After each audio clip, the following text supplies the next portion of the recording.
ala ko ka ala ya rekama nambi fatu domina ala ka to anga kalimatu shahada fo noy la ilaha illallah muhammadur rasulullah sallallahu alaihi wa alihi wa sallam ama ula nyoro waliyu ba jalo diga duwa ukanye ama ula nyoro waliyu ba jalo diga duwa ukanye ama ula nyoro waliyu ba jalo diga duwa ukanye ama ula nyoro waliyu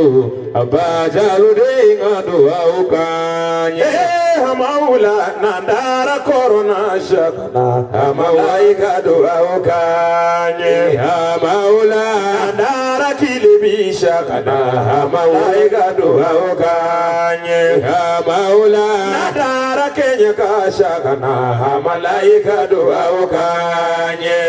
maula nandara kilibi shakana malaika dua ukanye maula saya sigara duna la ilaha illallah maula ijani sumadu la ilaha illallah maula kaburu dalila la ilaha illallah maula kaburu jiningali la ilaha illallah maula la ilaha maula no bi parola jama pega tegere fo hamalaye maula anakati kono chorno njai egado aukanye maula kadija de chorno njai egado aukanye maula sumana ulude bwakari njai hagado aukanye maula kaje ulude chorno njai egado aukanye maula sumana ulude bwakari njai hagado aukanye maula nana katikono ali haji bwakari gado aukanye maula muridunga murike ali haji bwakari gado aukanye maula kuranatigi ali haji bwakari gado aukanye maula masiratu furuke ali haji jai gado aukanye maula kolositigi do ali haji bwakari gado aukanye maula tambetigi do ali haji bwakari gado aukanye maula kolositigi do ali haji bwakari gado aukanye maula ubi penga fe jama penga tegere bwakari maula iraka numba ali haji bwakari gado aukanye maula kolositigi do ali haji bwakari gado aukanye maula tambetigi do ali haji bwakari gado aukanye maula ali haji bwakari gado aukanye maula moruka morike ali haji bwakari gado aukanye maula kolositigi do ali haji bwakari gado aukanye maula kafo katika we ayeduga unyini bwakari fe maula la ilaha illallah maula sigile be la ilaha illallah maula bakari bitamani la ilaha illallah maula bakari bisunogoni la ilaha illallah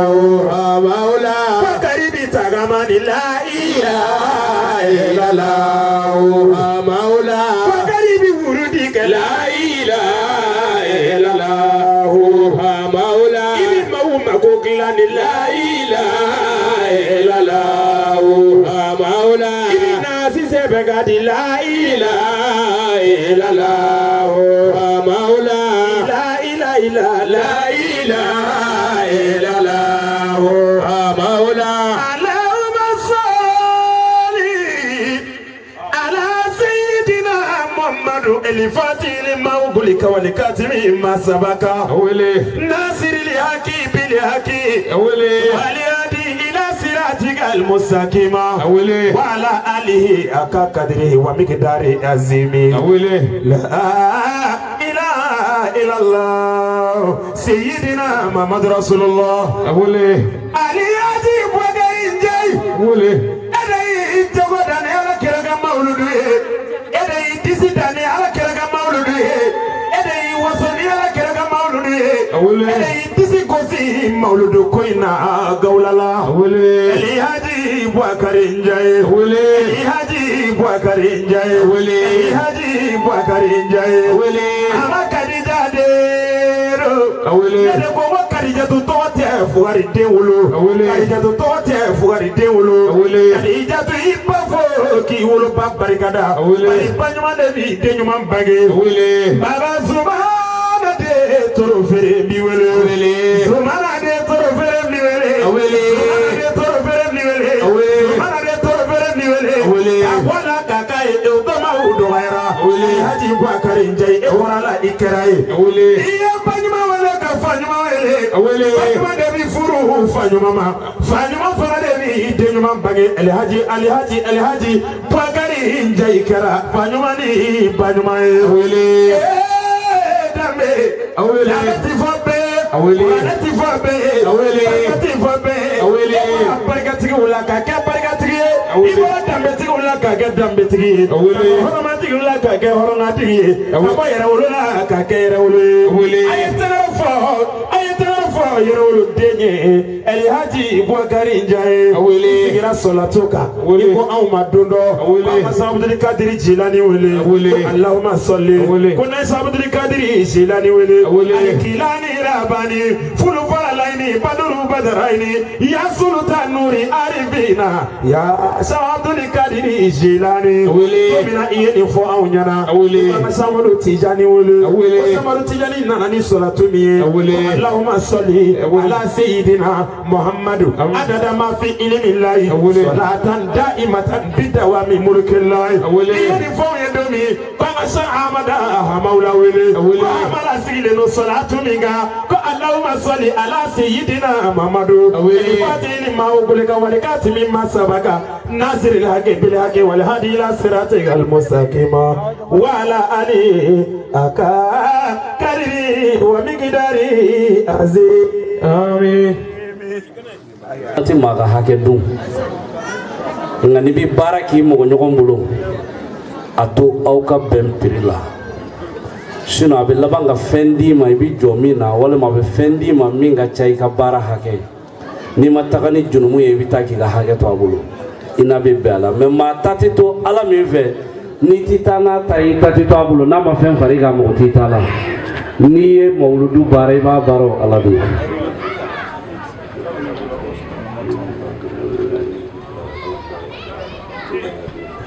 ko yana anga do foli kono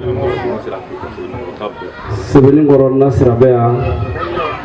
ni Sebelingoro silame be ana alimami be ana silame muso be ga yamariya ye nasira ko kale ni siratu bade jera dondo la sira alima ya sura buga qur'ane kala akone baye bi se qur'ane kala na nasira ko mise akumbi fe kan kala qur'ane na me yano chebi te songo di amfolo mikate samba wuli mbami nasira te songo da matara te wuli sagina nasira mo olasa kana nasira no fe qur'ane kala na fuga ta sa ka fatulima ale bi keno kena kan ni qur'ane be ka kala wala manabi ka wajuli ke ko tafiya de muso korba imbulo ko ka le fi o maya sababula ale maya de besoro sungun be dono kono siranto be dono kono ko bela jele dono o jeli kono ko fuga na se masungu fana ka fatulima donc yale tegede min wala sesa kana do Abubakar bolo ko hakli to nyama dina sirafe o doni bi ceni Abubakar bi ko dla aba fo de nasira ni ko aka ke cogo mi abi kete ni ko min ga boala o bi boala ko bonya danyo ye ni femba le nasira bolo bi ni nin kene doni taba be ale nasira do ala jati ka kama kada Abubakar na ka kabila ka kanuka hali fini min bale la nasira yere de na tofle to hali fini min bale la Abubakar de adale ma ala kama fi sabilillah nasira te fitri wale donc ko ni nin kene sigira ale manga nati kapate donc kabe Abubakar fu ka sigida be fu ka balimo fu mawludu kabe min fo mo e ka nganche siri ameni mina biteme sigi wero bina ni min nana sisa ni se mi ibadi alakama mo go bigana warde taballa me kiyama dodo bebi tabulu ni tama banti mata jorode odu koso ni doni ngi gadde may ga doke alay ni sara dumi de may inde biti daki kosaki ni doni ngi cey doke alay ni doki musoy doke alay ni doki bange baw doke alay ni sara ni fefe nyaw binati dari ka sankitu donc kilomito e domi ku ka baro kono ka to o bara ami kenaminga aywa kati de bifu Abubakar jatigila kaw dunanga jigi yorola ka sesoro ka fanga soro ka klaki ka baro ke isagola o be depa isigi nyoko ni jatigu de on yoro ka jaaw nya Abubakar balmawe nambi se yoro amba soro ko imbe bana sono nini ko imbla ka on ko nante sigida kelena ka on gal labe on ga ban on ga naya kana labe ke Abubakar ko mi tiende sigi nyoko munu nyu tabla kanin bedla aw nona anana sura bedla ma musarabi ala de bulu ami che ebi fere dugu ke ne ba ke ngala te fere dugu ke ne sanni ke ala fe ala bi san fe ndima fere dugu tala manyumanya nyori fo Abubakar ga kaseti kono mi ya fanya na de muso mo fa ni bal mo fa munun to ko makala parce que to mo bi kuma do la kaseti ngono na to ma fo ni ti lafia bo kuma yin foli de fana do ya to ma chama to ko ma fo ne de nyinete ka fo amade hakili bora hakili bote to mo bi fendo de la ka fo Abubakar Abubakar ka ke ma bay ngami fana be Abubakar ka ma bay do fana ma bade parce que maniti ma babbo nyado woni klebe na mugoma e ga ya munu kera kira fe kira kile la ni jama kulu nyoko ngudabulu me on munu mai on kera fe dondo la Abubakar temenen ko abina jama soro ka tema balole kan parce que do bina bonya munu kera abalole ay munu ke o baro bina bulu fu kanu bi do afu Abubakar kanu bi do lo li ka pa no fe nga binei tay hakili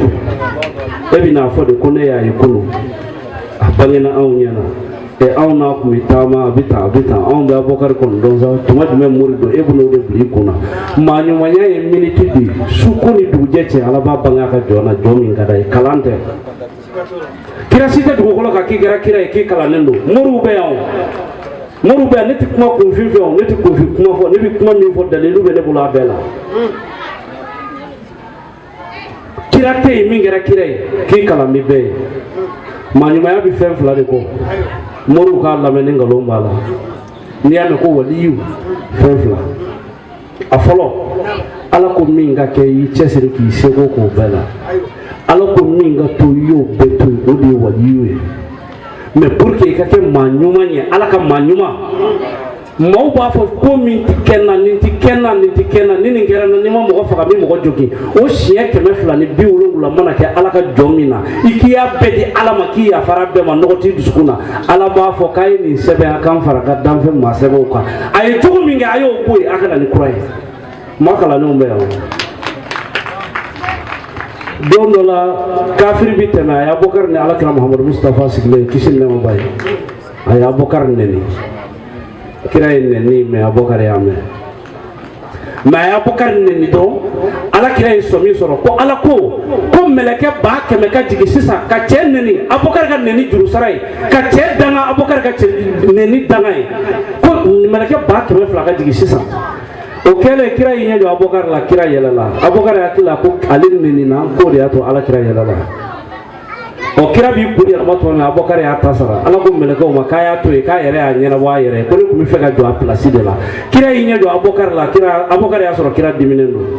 ko ala kira ibn deme ibi kafiru deme ne Abubakar la cey nini e yelena ni tasara idimina safa nini no jare ngane ya nini o ma je ya rasul ala kira ko Abubakar ako meleke ba fulade ko mi ga jigi 600 ala fe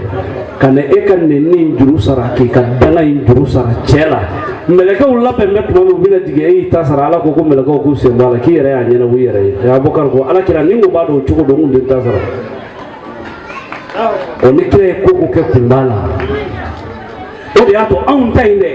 an ma jola da ala shew da ala ma nyuma dima na shew mi ba ka ma nyuma do manja shew mi ka ma ba fe o manja kafiru ma shekna mala di to o ma ko islamu de adi kafir ma ala kira jamfa ko islamu de jamfa kafir ta islamu ya jugu ala ko islamu jugu de islamu ya jugu ala ne da kafir bol sona ba ka so ay misri wela ma wela be da makakai ikara fe yema ke fe kafir mo ko tila mo ba ka boli dila musuluku kafiri islamu nafiki o de islamu ya jugu ala ne ka ba ala jera kafir mo do islamu ya ko turla idame mi na ka bi sale idame mi na ka bi so o de islamu ya jugu nyang on ba mboloki ela ni maraka ko ya shaka hamaula an musu so ni flo ko ya shaka an musu so ngam fara wa ya charla Abubakar yaay on fara banda makashi ala ni gundo bini ni chenje emi chemba on na kakla ka bunya dama emi Abubakar bona amba pado amba muso do amba teundo ala ede abo on na kakla ka bunya dama ka antu ba ko ni chiedo ni gundo bini Abubakar che o cheni hamishere ala ka bedla amadi kun salo yeni mo ne hamishere ya wallahi ala ka bedla salo yeni kuma gele fo wa hamun klama nenye mi fe dola billahi ya fo na benyanda la nga fenyini na ko kuma timine eche mari yeni fo ko to be mi fo duni bola ya tamina sabala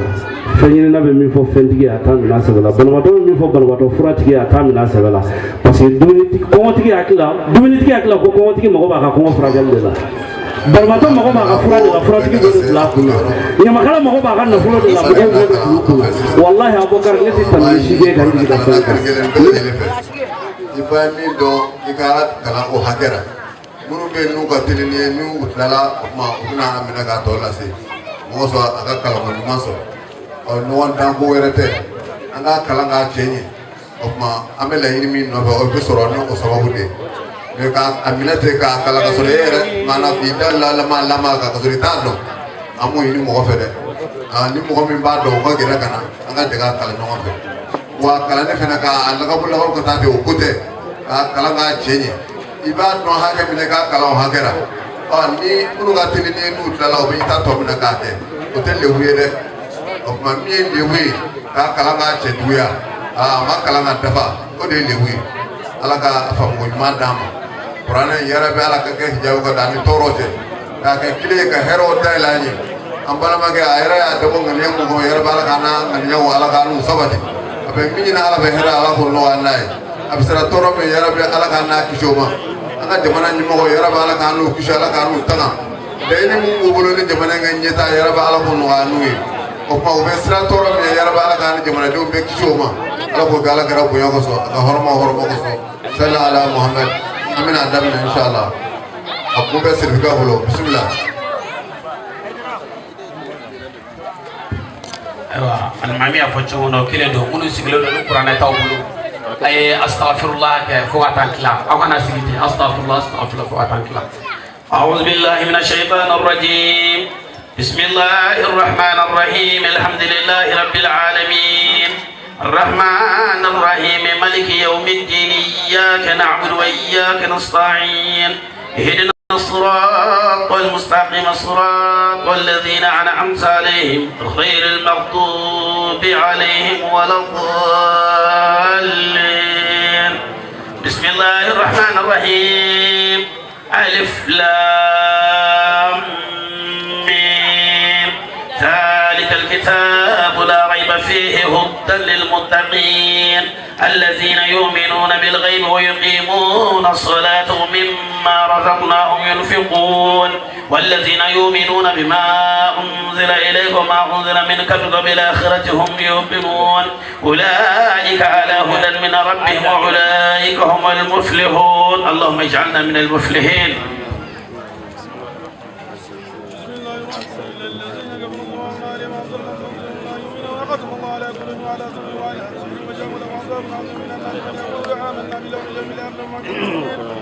يقدمون الله والذين آمنوا ما يقدمون إلى أنفسهم ما يشكرون في مرض وزادهم